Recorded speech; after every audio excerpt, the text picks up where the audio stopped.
जरूरी है। यह है MNS न्यूज नेटवर्क और आप देख रहे हैं MNS न्यूज टीवी। मैं हूं आपके साथ सोनल। तो आइए देखते हैं आज कुछ खास खबर। पंडित नेहरू से नफरत के कारण म्यूजियम का नाम बदला तो भड़के संजय राउत। नई दिल्ली में स्थित Nehru memorial museum and library का नाम बदलकर प्रधानमंत्री म्यूजियम एंड लाइब्रेरी कर दिया गया है। इस फैसले को लेकर अब राजनीति शुरू हो गई है। कांग्रेस के विरोध के बाद अब शिवसेना ने भी म्यूजियम का नाम बदलने की निंदा की है। शिवसेना नेता और राज्यसभा सांसद संजय राउत ने मोदी सरकार पर निशाना साधते हुए कहा कि ये लोग इतिहास को मिटाना चाहते हैं। राउत ने कहा, मैं इस बात से सहमत हूं कि म्यूजियम में दूसरे प्रधानमंत्रियों को स्थान मिलना चाहिए। इस देश में प्रधानमंत्री और भी हुए हैं, अटल जी, इंदिरा जी, लाल बहादुर शास्त्री जी, सभी ने देश के लिए काम किया है। उस म्यूजियम में ऐसा सेक्शन होना चाहिए जिसमें दूसरे प्रधानमंत्रियों के काम को भी जगह मिले, लेकिन म्यूजियम का नाम बदलने की जरूरत नहीं है। जिन्होंने देश बनाया उन्हें मिटाना चाहते हैं संजय राउत। शिवसेना नेता ने आगे कहा कि पंडित नेहरू ने देश को बनाने में योगदान दिया है।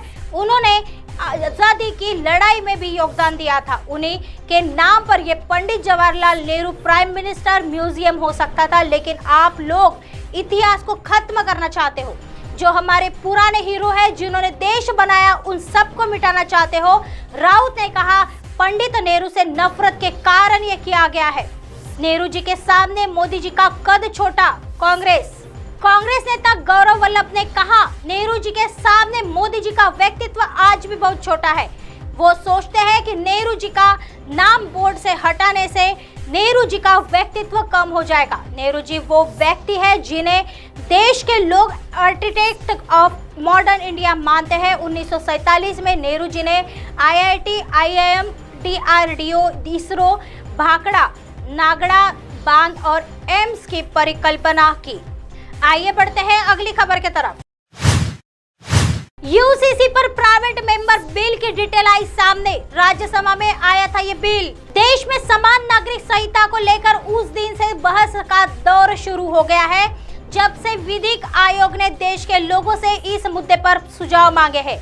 इसी बीच इस मामले में राज्यसभा से बीजेपी सांसद किरोनी लाल मीणा का नाम आ रहा है, जो इससे पहले संसद में यूसीसी कोड के लिए प्राइवेट मेंबर बिल प्रपोज कर चुके हैं।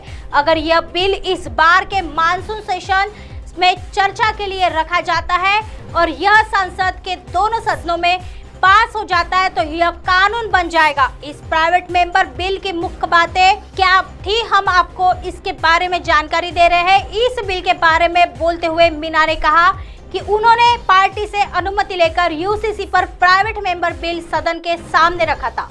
यूसीसी हमारी विचारधारा का हिस्सा है।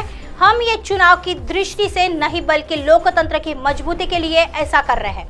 क्या कहता है किरोनी लाल मीणा का यूसीसी बिल?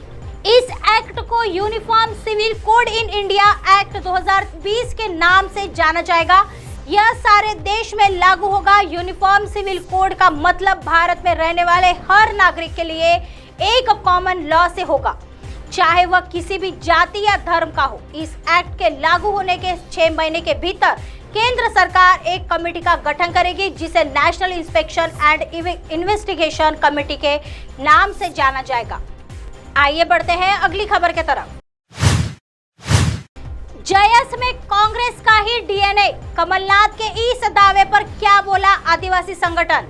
मध्य प्रदेश के बड़वानी जिले में प्रदेश कांग्रेस इकाई के अध्यक्ष और पूर्व मुख्यमंत्री कमलनाथ ने जय आदिवासी युवा शक्ति संगठन को लेकर बड़ा बयान दिया था, जिसके चलते अब उनकी किरकिरी हो रही है। दरअसल कमलनाथ ने कहा कि जयस का डीएनए कांग्रेस का ही है। जैसे ही यह बयान वायरल हुआ, सूबे का सियासी पारा चढ़ गया। खुद जयस ने इस बयान पर आपत्ति जाहिर करते हुए कहा कि जयस का डीएनए ना तो कांग्रेस का है ना ही भाजपा का, वह केवल आदिवासियों का है। इस मामले पर भाजपा ने कहा है कि कमलनाथ ने ही मामले में खुलासा कर दिया कि कांग्रेस और जयस का डीएनए एक ही है, यानी यह कांग्रेस की टीम भी है। दोनों ही समाज और युवाओं को भ्रमित कर रहे हैं। भाजपा जिला इकाई के अध्यक्ष ओम सोनी ने कहा कि दोनों ही आदिवासी समाज के नाम पर पॉलिटिक्स कर रहे हैं। दोनों ही आदिवासी समाज और युवाओं को बरगला कर रहे हैं, जबकि आदिवासियों का विकास शिवराज सिंह चौहान के कार्यकाल में ही हुआ है। उल्लेखनीय है कि बड़वानी जिले के पार्टी में नारी सम्मान योजना सम्मेलन में पहुंचे पूर्व सीएम कमलनाथ ने प्रेस वालों से कहा कि जैस में कांग्रेस का ही डीएनए और खून है। कमलनाथ ने आरोप लगाते हुए यह भी कहा कि शिवराज सिंह चौहान की सरकार में विगत 18 वर्षों में आदिवासियों के लिए कोई विकास का काम नहीं किया। इस बयान पर जेएस के कार्यकारी प्रदेश अध्यक्ष ने वीडियो जारी कर कमलनाथ के बयान का खंडन किया है। उन्होंने कहा कि जेएस सिर्फ एक विचारधारा पर काम करने वाला संगठन है, इसमें किसी पार्टी का डीएनए नहीं है। जेएस में केवल आदिवासी समाज और उनके माता पिता का डीएनए है। ऐसे ही दिन भर की तमाम बड़ी खबरों से आपको रूबरू कराएंगे। तब तक बने रहिए एमएनएस न्यूज के साथ। नमस्कार।